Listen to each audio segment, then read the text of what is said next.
Ibinahagi ng ilang mambabatas ang kanilang pangunahing prioridad sa proposed national budget para sa susunod na taon.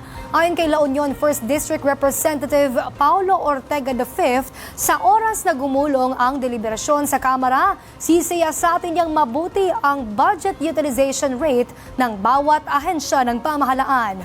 Ang detalye ihatid sa atin ni Earl Tobias, live mula sa Batasang Pambansa. Earl! Princess, anumang linggo mula ngayon ay handa ng tanggapin ng Kamara ang pinirmahan ni Pangulong Ferdinand Marcos Jr. na 6.793 trillion proposed 2026 national budget.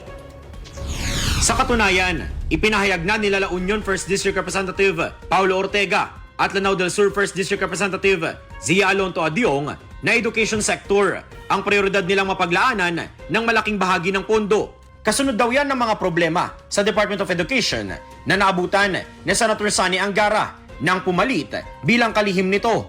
Partikular ang nadiskubring kakulangan ng classrooms sa buong bansa. Kasi yung backlog natin sa education. Resolution saka mga love letter sa akin ng mga mayor saka mga teacher sa distrito ko construction ng classrooms.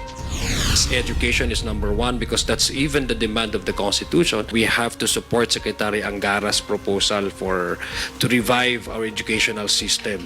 Dagdag naman ni Ortega, oras na magsimula na ang budget deliberation sa Kamara, ang utilization rate ng bawat ahensya ng pamahalaan ang kritikal niyang bubusisiin.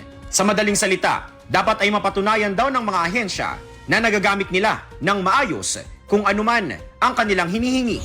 Kung ang isang agency humihingi ng 1 milyon pero ang ginastos niya nung huling term ay 100,000 lang, anong karapatan niya na humingi ng 1 million kung hindi naman niya na-utilize yung binigay sa kanya na previous budget nung nakaraang kongreso? Princess, inaasahan din daw ng mga kongresista na personal sanang humarap ang pinuno ng bawat ahensya sa mga committee o budget deliberations at debate sa plenaryo. Yan ay para personal din nilang depensahan ang kanilang hinihinging pondo para sa susunod na taon. Mula dito sa Kamara, balik muna sa inyo. Maraming salamat, Earl Tobias.